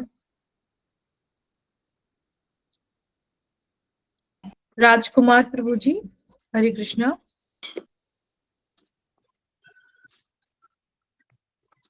सुरेखा माता जी, हरे कृष्ण हरे कृष्णा दीदी। हरे कृष्णा दीदी। दीदी मैं बबीता रोयला बोल रही हूँ। जी दीदी। दीदी मेरी आईडी से ना आज ये खुला नहीं, पता नहीं क्यों। मैंने आज क्लास ही नहीं सुन पाई। आज मैंने अपने हस्बैंड के फोन से अभी ज्वाइन करा है, बबीता दीदी रोयला की आईडी से। जी जी, आपके फोन पे नहीं खुला आज का आईडी? नहीं दीदी। दीदी एक बार फोन रिस्टार्ट कर लीजिए, हो जाएगा शायद। मैंने सोचा आज शायद करना है नहीं। नहीं तो नहीं मैंने दीदी, अभी कथा ज्वाइन तो करा। 7:30 बजे से हो रही है, सेशन 7:15 बजे से ऑन है। दीदी रीस्टार्ट भी किया था मैंने। दीदी आप पर्सनली मुझसे बात कर लीजिए प्लीज। जी ठीक है दीदी। सुरेखा माता जी, हरे कृष्णा। हरे कृष्ण दीदी, दंडवत। हरे कृष्ण प्रभु, दंडवत दंडवत प्रणाम दीदी जी। कैसे हाँ हैं आप? प्रभु जी, ठीक हूँ प्रभु जी। प्रभु जी जो जो आप कथा सुनाते हैं ना, सच में इतने हार्ट टचिंग होती है, इतनी अच्छी लगती हैं। ये बातें हमने कभी सुनी नहीं है, सुन रहे हैं। और जो स्पेशली आज आपने बोला है, मेरे मन में बहुत दिनों से ये बात आ रही थी कि मैं प्रभु जी से ये बात पूछूं कि जैसे ऐसे होता है तो क्या करना चाहिए, क्या नहीं करना चाहिए। ये आप पता नहीं किस वजह से ये बात आज आई है, या उन दीदी की वजह से ये बात आई जिनके जो कुछ हुआ है। तो प्रभु जी, ये आज आपने बहुत अच्छी बातें बताई कि ऐसे होना चाहिए। मेरे मन में बहुत बार आता है, पता नहीं होता कि टाइम कब कहाँ कैसे किसका आ जाए, कुछ कह नहीं सकते। जी जी, किसका किसका कहाँ हाँ टाइम जी, आ जाए, हाँ हमारे जो जी, हाँ पुराने जी, कर्म है हमें किस मोड़ पे जाके पकड़ लेंगे। हाँ हम तो जी, ये हाँ जी। सोच के खुश हो रहे हैं कि जैसे हम सही में भक्त बन गए, हाँ, लेकिन सच्चाई तो कुछ और है ना। हमारे कर्म जब नहीं पकड़ेंगे तब भक्त पता लगेगा। पर प्रभु जी, जैसे आप लोगों का संग मिला, ये दीदी हैं, आप हैं, ये सारे भक्तों का जो संग मिला है, उससे बहुत कुछ सीखने को मिल रहा है, आगे भी मिलता रहेगा। तो प्रभु जी, ये जो आपने क्योंकि मुझे बहुत कष्ट होता कि मेरे हस्बैंड की जब डेथ हुई थी, मुझे कुछ नहीं पता था उस टाइम। आप लोगों से अभी जुड़ी हूँ तो अब थोड़ा थोड़ा पता लग रहा है। जब उनकी डेथ हुई थी मुझे कुछ भी नहीं पता था इन चीजों का। तो मुझे बड़ा कष्ट होता कि मुझे इसका कुछ पता नहीं था उस टाइम। हरि नाम तो मैं करती थी, पर ये नहीं पता था कि हरि नाम उनको दे सकती हूँ या नहीं दे, कुछ नहीं मालूम था।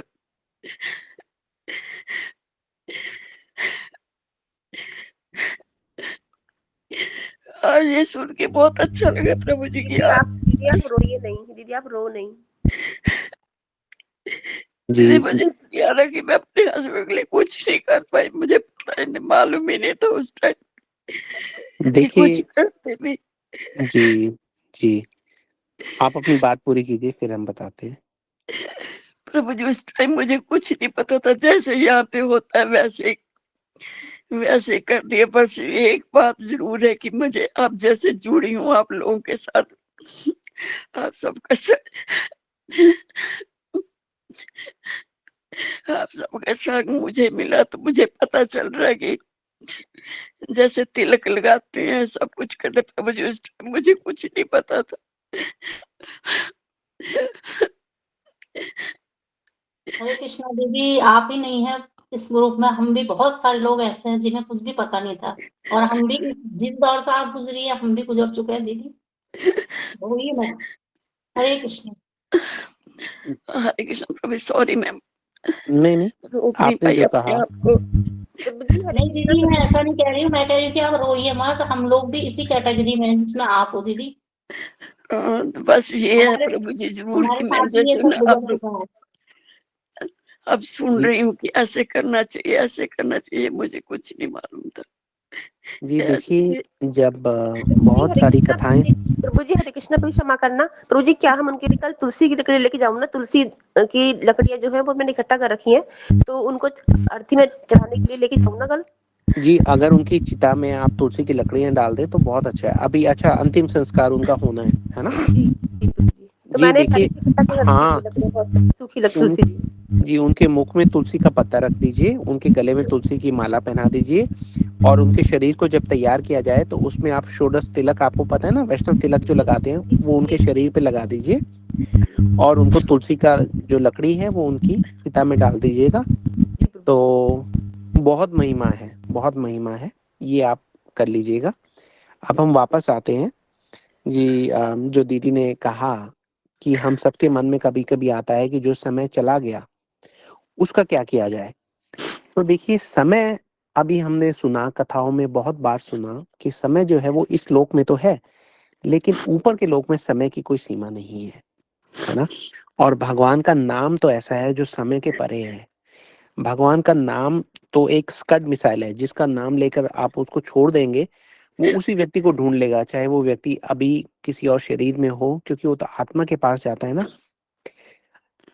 जब नरसिम्हदेव प्रहलाद महाराज को ये कह रहे हैं कि भाई अगर कोई मेरा भक्त बनता है तो उसकी 7, 14, 21 पीढ़ियां भी मैं तार देता हूँ, उसका क्या मतलब है? कैसे ढूंढ के आते हैं कि 21 पीढ़ी वाला व्यक्ति जो है वो आज कहाँ है ना? 21 मतलब पीढ़ियों पहले किसी ने जन्म लिया होगा, उसके बाद वो कौन से शरीर में होगा, कितनी बारी शरीर चेंज कर चुके होंगे। लेकिन ये सारा जो लेखा जोखा है ये भगवान के पास रहता है। शर्त जो है वो केवल एक है, हम उस व्यक्ति को जो देना चाहते हैं वो भगवान का प्रेम देना चाहते हैं। इतनी बार हम बात करते हैं, आज भी हमने एक बड़ा सुंदर ग्रुप है हमारा, श्लोका लर्निंग ग्रुप, दीदी चलाती हैं, मेरा दीदी हैं, वो ग्रुप चलाती हैं। उनसे भी आज हम यही बात कर रहे थे कि आप सब लोग एक समाज में परिवर्तन का कारण बनेंगे। ये जो समाज में लोग आपके संपर्क में आएंगे, ये आपके पुराने जन्म के ही कोई ना कोई रिश्तेदार हैं। अब ये ऐसे शरीरों में है कि आप इनको पहचान नहीं सकते। आप सब लोग भी मेरे कोई ना कोई पुराने जन्म के रिश्तेदार हैं। अलग अलग शरीरों में, अलग अलग देश में, अलग अलग नाम से प्रकट हुए हैं, इसलिए हम एक दूसरे को पहचान नहीं पा रहे। लेकिन अगर हम एक दूसरे के साथ जुड़े हैं, भगवान की भक्ति जो है वो एक माध्यम है जिससे हम जुड़े हुए हैं, तो आप ये समझ लीजिए कि ये एक परिवार है। इसीलिए ये कहा गया है कि जिसको आप दें, भगवान की बात दें, भगवान की कथा दें, भगवान की भक्ति दें। क्योंकि आपके संपर्क में आने वाले लोग जो हैं, अभी जैसे दीदी ने बात कही, है ना? बहुत ही हार्ट टचिंग बात है, क्योंकि ये जो रिलेशन था ये इस जन्म का था ना हमारा, दीदी के जो हस्बैंड थे। लेकिन उसके पहले ही पुराने जन्म के भी तो हमारे कोई पति रहे होंगे, पुराने जन्म के भी तो कोई पिता रहे होंगे, पुराने जन्म के भी कोई बच्चे रहे होंगे। वो सारे हमारे आसपास हैं, जिनसे हम कथा शेयर करने का सौभाग्य दे रहे हैं जिनको, ये वही लोग हैं जिनके लिए हमने पुराने जन्म में बहुत इच्छा की थी कि उनके लिए काश हम कुछ कर पाते, उनके लिए काश हम कुछ कर पाते। लेकिन जब वो इच्छा हमारे मन में थी, तो हमने भगवान से ये प्रार्थना की थी कि भगवान काश के हम कुछ कर पाते। भगवान ने ऐसी दयालुता दिखाई हम पर कि भगवान ने ये कहा कि ठीक है, अगर कुछ करना ही है तो वो करो जो सर्वोत्तम हो। शिव जी से ये कहा गया कि आप मुझे वो दीजिए जो आपको प्रिय हो। शिव जी ने भक्ति दे दी, तो भगवान ने आप सब लोगों को भी भक्ति दे दी। आप लोग कोई साधारण आत्माएं नहीं हो, आप लोग सारे के सारे भगवत भक्ति से जुड़े हुए हो, कथा के साथ जुड़े हुए हो। आप लोग साधारण नहीं हो सकते।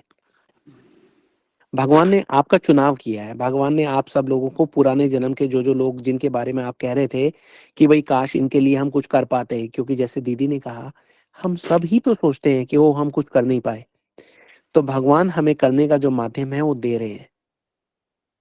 आप जिस किसी को, जब हम कहते हैं ना कि समाज में बदलाव लाइए, जाकर ये मैसेज फैलाइए, कितनी बार तो हम ये कहते हैं कि इस कथा को आप और लोगों को दीजिए, क्योंकि ये और लोग जो हैं ये वही हमारे अपने हैं जो अब एक अलग अलग शरीर में हैं। ये प्रतीक्षा में है कि कब हम आएंगे और कब उनका कल्याण करेंगे। हम इस जन्म के लोगों के लिए तो कई बार सोचते हैं कि अरे उनके कल्याण के लिए कोई वस्तु हो सकती थी, जो कोई कार्य हो सकता था, हम नहीं कर पाए। लेकिन उसके साथ ही भगवान ये कह रहे हैं कि ऐसा हो नहीं सकता कि हम भगवान से प्रार्थना करें भगवान की भक्ति से संबंधित कल्याण वस्तु के लिए और भगवान उसको मना कर दे। फिर भगवान भगवान कह रहे हैं, भगवान हमें वो माध्यम दे रहे हैं लेकिन एक रूप बदल कर दे रहे हैं, इसलिए शायद हम उसको पहचान नहीं पा रहे। तो आप अभी भी दीदी अपने पति की फोटो सामने रखकर आप माला कीजिए, पति को जी भी दीजिए। उनको एक यही चीज है जो आप दे सकते हैं, शरीर जाने के बाद और कुछ नहीं दे सकते हम किसी को। कई जी बार तो शरीर रहते हुए भी नहीं दे सकते, लेकिन जी भगवान का नाम जो है वो ऐसा है जो शरीर में, शरीर के बाद जी सब समय दे सकते हैं। ठीक है प्रभु जी। और इससे प्रभु ज्यादा बहुमूल्य वस्तु है भी नहीं हमारे पास देने के लिए। जी प्रभु जी, भोग तो मैं जैसे एकादशी का भोग लगाती हूँ ठाकुर जी को, तो वो प्रसाद जब बन जाता है तो मैं उनके आगे रखती हूँ, तस्वीर के आगे रखती हूँ उनके, फिर उसके बाद गौ माता को दे देती हूँ। ये मैं बिल्कुल जरूर ठीक कर रहे करती हूँ। हैं, बिल्कुल बिल्कुल ठीक कर रहे हैं आप। वो रोज किया कीजिए। जब अच्छा, आप रोज कर जैसे सकते हैं। हाँ हाँ आप एक काम कर लीजिए, आपके जितने भी नजदीकी लोग हैं, आरे प्यारे लोग हैं, सबका जी एक कोई फोटो एक जगह पे रख लीजिए।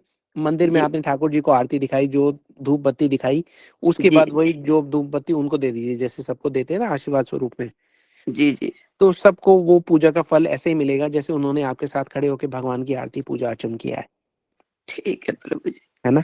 जब बहुत आप नाम करें तो उनको अपने जी पास रख लें, भगवान से जी प्रार्थना करें कि ये नाम जो है ये सुने भी और ये करें भी, अच्छा ठीक है प्रभु जी। है ना। हाँ आपके जी नाम का भगवत भक्ति का जो विषय है वो भगवान है, हमारे जी जो संबंध थे वो विषय नहीं है। जी हाँ जी वो विषय पर आश्रित हाँ जी है ना। ठीक। हाँ जी जी ठीक है प्रभु, धन्यवाद प्रभु जी। जी धन्यवाद दीदी, बहुत हरे समय कृष्ण। लिया मैंने आपका, पर प्रभु नहीं जी नहीं मानो। समय लीजिए, समय का क्या है, हमारे पास जितना समय जाएगा भक्तों की सेवा में उससे अच्छा क्या सौभाग्य है। पूरा समय है, आप लीजिए, ठीक है है ना। कोई और भी प्रभु प्रश्न हो, आप लोग समय का मत सोचा कीजिए। समय जो है जी वो भगवान देते हैं, और जो जी भगवान की बात नहीं करता उससे भगवान समय ले लेते हैं। तो आप मुझ अगर कोई प्रश्न आप मेरे से कर रहे हैं तो आप मेरी आयु बढ़ा रहे हैं, भगवान मुझे एक्स्ट्रा समय दे रहे हैं। इसलिए आप कभी भी ये मत सोचना कि वो समय हो गया, समय ही समय है, आप पूछिए, कोई दिक्कत नहीं प्रभु जी, एक बात मैंने और पूछनी थी। है। जी आप 1000 बात जैसे पूछिए, बोलिए। अकेली रहती हूँ मैं, जी तो जैसे कभी तबीयत मेरी ऐसे ही रहती है प्रभु जी, कभी कुछ थोड़ी हेल्थ प्रॉब्लम है मेरे को।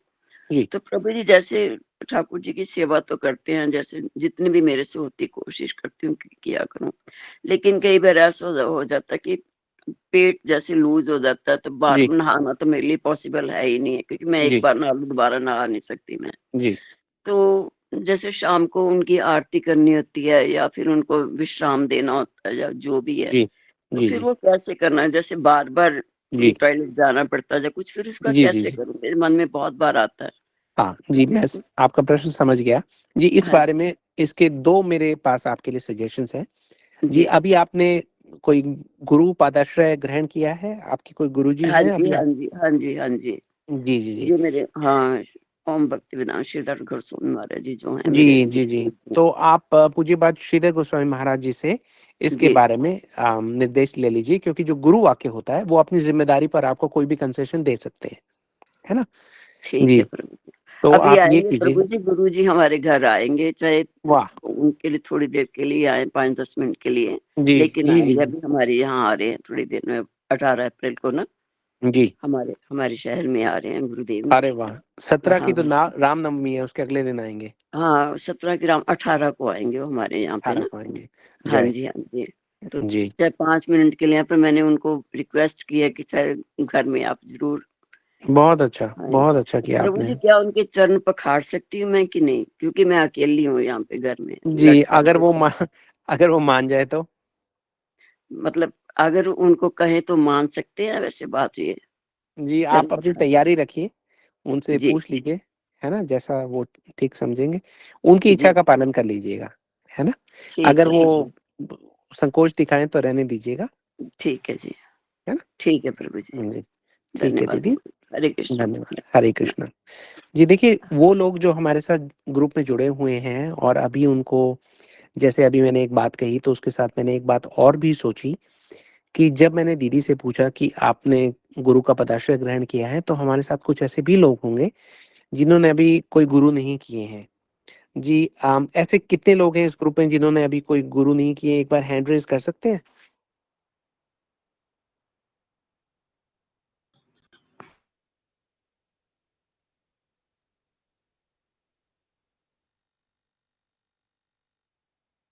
अच्छा। जी, काफ़ी लोग हैं ना जिन्होंने अभी जी, कोई बात नहीं। जी, देखिए आप लोगों में से अगर कोई व्यक्ति इस बारे में जानना चाहता हो कि भई ये बात हमने क्यों की, उसका क्या लाभ है और गुरु के जीवन में आने से हमें क्या होता है, तो आप लोग हमें संपर्क कर सकते हैं उस बारे में क्योंकि काफ़ी सारे क्वेश्चन जो हैं हमारे स्पिरिचुअल लाइफ़ के, वो गुरु जी से संबंधित होते हैं, है ना? गुरु तत्व को लेके हमारे समाज में बहुत सारी भ्रांतियाँ हैं। उसका एक कारण ये भी है क्योंकि हमारे यहाँ गोरख धंधे वाले गुरु जो हैं, वो बहुत घूमते मिल जाएँगे आपको समाज में। कलयुग है ना, लेकिन उसका कारण ये नहीं है कि ये उसका मतलब ये नहीं है कि हम गुरु के लिए ढूँढना जो है वो बंद कर दें। उसका कारण ये है कि हम गुरु को ढूँढने का जो प्रयास है, वो और ज़्यादा दृढ़ कर दें क्योंकि हमें एक्स्ट्रा मेहनत करनी पड़ेगी, एक सच्चा गुरु, सद्गुरु ढूँढने के लिए। तो आप अगर चाहें तो हमसे संपर्क कर सकते हैं। इस बारे में कोई भी आपका प्रश्न हो क्योंकि हम आप सब लोगों को एनकरेज करेंगे कि आप कोई वैष्णव संप्रदाय में से कोई रसिक वैष्णव हो, जो सिंपल साधु हों, जिनकी जो प्रवृत्ति है वो भगवान के चरणों में भक्ति के अलावा और कुछ ना हो। जी, उनका पदाश्रय ग्रहण कर लीजिए, उससे आपको बहुत-बहुत लाभ होगा, है ना? तो ये दीदी ने पूछा तो मेरे दिमाग में बात आई, आप लोगों को बता दें। अगर आपने कोई भी प्रश्न पूछना हो कभी इसके बारे में, हम एक अलग से सेशन भी रख सकते हैं इस विषय को लेकर। तो that was another thing in my mind. जी, और पूछिए और किसका क्या प्रश्न है? हरे कृष्णा। गरिमा गरिमा शर्मा दीदी, आपका हैंड रेज़ था। गरिमा दीदी। हरे कृष्ण प्रभु जी, दंडवत प्रणाम। हरे कृष्णा दीदी, दंडवत प्रणाम। प्रभु जी, मेरा प्रश्न है कि जैसे कोई अपना भक्ति तो करता नहीं है और उसे बताओ भी तो वो सुनने को तैयार नहीं है और मेंटली डिस्टर्ब रहता है, तो क्या हम अपनी तरफ से कुछ माला उसके नाम की करके उसका कुछ उद्धार कर सकते हैं? जी, देखिए हाँ, प्रार्थना तो कर ही सकते हैं। अब इसमें ये होता है कि हम जितनी हमारी माला में सिंसियरिटी होगी ना, हमारी भी एलिजिबिलिटी पे डिपेंड करता है कि हम भी माला के कितने अधिकारी हैं, तो उसके अनुपात में उनका हम लाभ तो कर सकते हैं। उसके साथ-साथ आप एक और चीज़ कर सकते हैं, उनको थोड़ा-थोड़ा प्रसाद दे सकते हैं, बिना उनको कुछ डायरेक्ट बोले। क्योंकि कुछ लोग ऐसे होते हैं, जिनको वाचो वे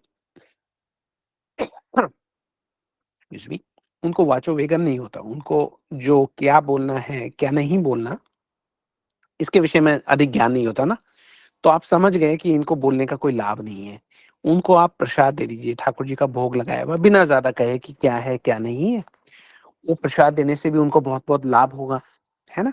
और जैसा आपने कहा कि जो माला है, वो आप कर सकते हैं उनके नाम से और उनको इनडायरेक्ट सर्विस में लगा सकते हैं, भगवान की किसी सर्विस में।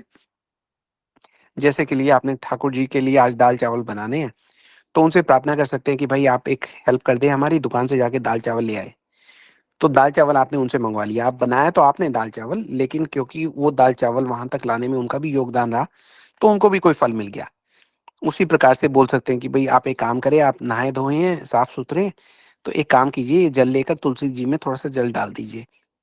तो ऐसे-ऐसे कार्य आप जो भक्ति से संबंधित हैं, जो आप चुपचाप करा सकते हैं उनसे सीक्रेट एजेंट की तरह, वो आप करा लीजिए, उनको थोड़ा-सा माला का फल प्रदान कीजिए, थोड़ा-सा उनको प्रसाद दीजिए। ये कीजिए, बाकी प्रत्येक व्यक्ति जो है अपने प्रभु कर्मों के साथ लड़ रहा है। भगवान की प्रभु भक्ति जी, तक अगर वो पहुँचना कुछ पास सरल में नहीं ना है। रहते हो, हम हमारे साथ ना रहते हो, दूर रहते हो, तो क्या उपाय है? जी, देखिए उपाय तो यही सब सारे हैं, आप प्रार्थना करते रहिए। अ, काल, देश और परिस्थिति के हिसाब से जो-जो हो सके वो आप कीजिए और देखिए फिर और आगे क्या होता है जी प्रभु जी, धन्यवाद। ना? क्योंकि ये भी हमें समझने का है कि हमारी जो इच्छा है वो कितनी भी दृढ़ हो, लेकिन दूसरे व्यक्ति की वो सुकृति भी होनी चाहिए कि वो उसको ग्रहण कर पाए ना,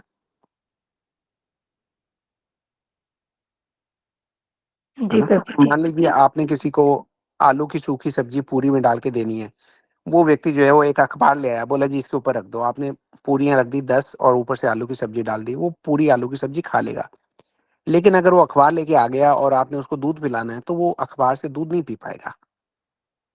तो उस व्यक्ति का कितना अधिकार है इस बात पे भी डिपेंड करेगा कि वो कितनी कृपा ले पाएगा, कितनी नहीं ले पाएगा। पूर्व जन्म के किए हुए अपराध उसका मतलब कितना रास्ता रोकेंगे। इसी को कहते हैं कि प्रत्येक व्यक्ति अपने कर्मों के साथ लड़ाई लड़ रहा है, उसको पता नहीं कि वो क्या कर रहा है ना? हमें पता है, इसीलिए हम ऐसे व्यक्ति की लड़ाई में भी मदद कर देते हैं, क्योंकि हमें पता है वो संकट में है।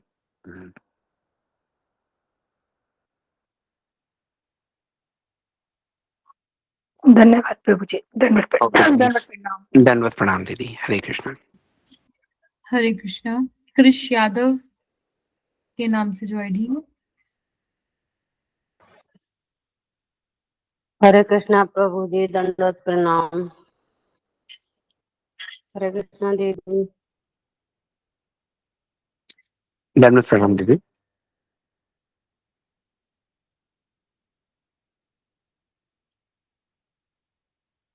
प्रभु दीदी आपका कोई प्रश्न है? हरे कृष्णा।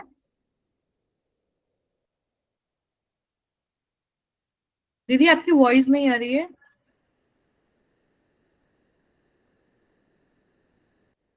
दीदी आप इतना थोड़ा सा अपना नेटवर्क एरिया में जाइए और वहां से आप बोलेंगे तो शायद आपका वॉइस आएगा। इतने हम राजीव प्रभु जी का प्रश्न ले लेते हैं।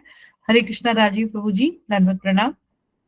हरे कृष्णा, दंडवत प्रणाम प्रभु जी, दंडवत प्रणाम दीदी, सभी वैष्णवों को दंडवत प्रणाम। नेटवर्क। दंडवत प्रणाम प्रभु जी। प्रभु जी एक प्रश्न। दीदी आप प्रभु जी के बाद पूछिएगा, आप म्यूट कर लीजिए प्लीज। हरे कृष्ण। प्रभु जी एक प्रश्न है कि श्री भक्ति वेदांत श्री श्रीधर महाराज जी गुरु जी इनके द्वारा हरि नाम तो हो गया था प्रभु जी, मगर गुरु पदार्थ जी से अभी नहीं हुआ, तो क्या उसका क्या विधि है? इसके मार्ग में थोड़ा मार्गदर्शन करें जिससे कि पदार्थ से लिया जा सके। जी प्रभु जी, जब गुरु जी हमें हरि नाम देते हैं ना, तो समझ लीजिए हमने गुरु जी का पदार्थ ग्रहण कर लिया है ना। जिनसे हरि नाम लिया जाता है वो हमारे गुरु होते हैं। जी जी प्रभु जी। तो हाँ, आप बहुत सौभाग्यशाली हैं कि आपको सौभाग्य पहले ही प्राप्त हो चुका है प्रभु जी। काफी बहुत समय पहले ऑनलाइन मतलब ये संजय प्रभु जी हैं, तो जी जी संजय प्रभु जी के माध्यम से एक दिन मतलब ऑनलाइन के जरिए हरिनाम लिया गया था प्रातःकाल। तो बस इस तरह से हुआ है, बाकी अति अभी का उत्तम, दर्शन बहुत दर्शन अच्छा। करने का भी अभी सौभाग्य नहीं मिला उनसे, मिल उनके जाएगा प्रभु दर्शन जी। के विलास में जी। आप कहाँ रहते हैं? इंडिया में कहाँ रहते हैं आप? इंडिया में प्रभु जी उत्तर प्रदेश में जनपद बिजनौर में आवास है बिजनौर में। प्रभु जी। हाँ ये हाँ, बहुत बढ़िया। तो हो जाएगा प्रभु जी, वरना आप महाराज जहाँ प्रोग्राम वगैरह कर रहे हो आपके घर के कहीं आसपास, वहां चले जी जाइए, जी उनसे जाके मिलिए है ना। संजय प्रभु से भी जी प्रार्थना कीजिए, वो बहुत जी सुंदर जी। वैष्णव हैं, आपको बहुत हेल्प करेंगे। ना उनकी उनकी उनकी क्लासेस भी हैं, 9:30 9:15 से होती हैं, वो भी लेता हूँ सर मैं जय, प्रभु जी। बहुत बढ़िया, बहुत बढ़िया प्रभु जी। ये गुरु जी की बहुत सेवा की है संजय प्रभु जी ने, हमारे लिए एक एग्जाम्पल है। अभी अभी तो अनिरुद्ध प्रभु जी की कथा चल रही है, तो वो भी बहुत सुंदर कथा करते हैं। बहुत बहुत सेवा करते हैं अनिरुद्ध प्रभु जी की जय। जी। जी, बहुत अच्छा है प्रभु जी, आप इतना साधु संग उठा रहे हैं, क्या बात है आपके सौभाग्य की। मुझे तो आपसे ईर्ष्या हो रही है।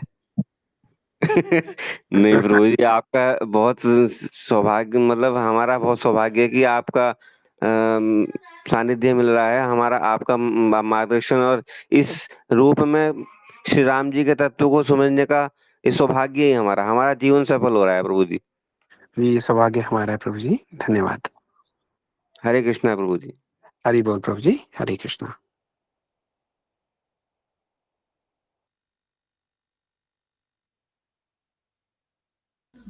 दीदी आप बोलिए।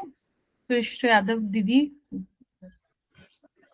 प्रभु जी मैं ये पूछ रही हूँ, हमारे कान्हा जी के जो कपड़े हैं वो पुराने जो हो जाते हैं उनका क्या करना चाहिए? वस्त्र जी जो कपड़े जो पहनाते हैं कृष्ण जी को, कान्हा लड्डू गोपाल को, जी जो पुराने कपड़े क्या करना चाहिए उनका? हाँ, देखिए अगर कपड़े जो हैं वो पुराने हो गए, देखने में भी पुराने लगते हैं या फट गए हैं, तो उनको आप साइड में रख दीजिए, है ना? और नए जो पोशाक हैं, उनसे उनका श्रृंगार कीजिए आप, पुराने वालों को फिर आप रहने दीजिए, साइड में रख दीजिए। हमारे यहाँ घर में भी एक गठरी अलग से बनी रहती है, क्या करना है ये तो मुझे भी ठीक से नहीं पता। आपको पता करके बता देंगे। निशा दीदी, आपको आइडिया है क्या करना है? नहीं प्रभु जी, ये क्योंकि आपको पूछ के बता देंगे। मेरी फ्रेंड भी है, वो भी हमेशा नए कपड़े पहनाती है ठाकुर जी और उसके राधा रानी जी को, पर वो भी उनके कपड़े एक उसने अलमीरा में रखे हुए हैं। मतलब फट गए हैं, वो ज्यादा पुराने हो गए हैं, रख तो रखे हैं अलग। और जी। मैं कह रही हूँ इधर उधर पड़ने से अच्छा है, ये गंगा जी में भी नहीं बहा सकते, गाड़ भी नहीं सकते, कुछ कैसे पूछ मतलब क्या लेते करना है? दीदी पूछ आपको के बता देंगे। पूछ के बता देंगे आपको, है ना? निशा दीदी से आप संपर्क कर लीजिएगा। ठीक है हरे प्रभु कृष्ण जी। प्रभु अपने दंडवत सेशन में प्रणाम। बता देंगे प्रभु जी, जिससे कि सबको ही पता चले, क्योंकि सबका ही क्वेश्चन हो सकता है ये। जी सही बात है। जी। ठीक है प्रभु जी, राधे राधे, दंडवत प्रणाम। दंडवत प्रणाम दीदी, राधे राधे। किसी और का कोई प्रश्न है क्या, या फिर हम इस सत्र को विराम करें? प्रभु जी, किसी और का अभी कोई प्रश्न नहीं है फिलहाल? जी ठीक, तो फिर हम कल दोबारा सब लोगों से भेंट करेंगे। एक बार दोबारा सब लोगों का यहाँ पे आने के लिए बहुत बहुत धन्यवाद, साधुवाद। हरे कृष्णा, जय श्री राम, जय श्री राधे। हरे राजीव कृष्णा प्रभु जी, कोई प्रश्न है दंडवत क्या प्रणाम। आपका? राजीव हरे प्रभु कृष्णा जी, प्रभु जी, दंडवत प्रणाम। एक मिनट प्लीज हरे जी साइलेंट। दंडवत प्रणाम। राधे प्रभु जी, राजीव राधे प्रभु जी, प्रणाम, आप प्रश्न सबको। है जी आपका? राधे राधे। हरे कृष्णा प्रभु जी, हरे दंडवत कृष्णा प्रभु जी, प्लीज दंडवत प्रणाम। हरे कृष्णा। दंडवत प्रणाम। राजीव प्रभु जी, प्लीज आप बोलिए, अनम्यूट कर लीजिए। हरे कृष्णा दीदी, प्रभु जी ने एक दिन जो क्रम है उसका पूजा आरती का, उसके लिए बोला था कि हम उसको मतलब ग्रुप में सेंड कर देंगे, तो मुझे लगता है कि अभी शायद वो सेंड नहीं किया गया शायद। जी जी प्रभु जी, वो बोला गया था, तो हम उसको करते हैं, मैं करती हूँ। जी मैं दीप दीदी, जी हरे कृष्णा दीदी। जी, हरे कृष्ण। हरे कृष्ण।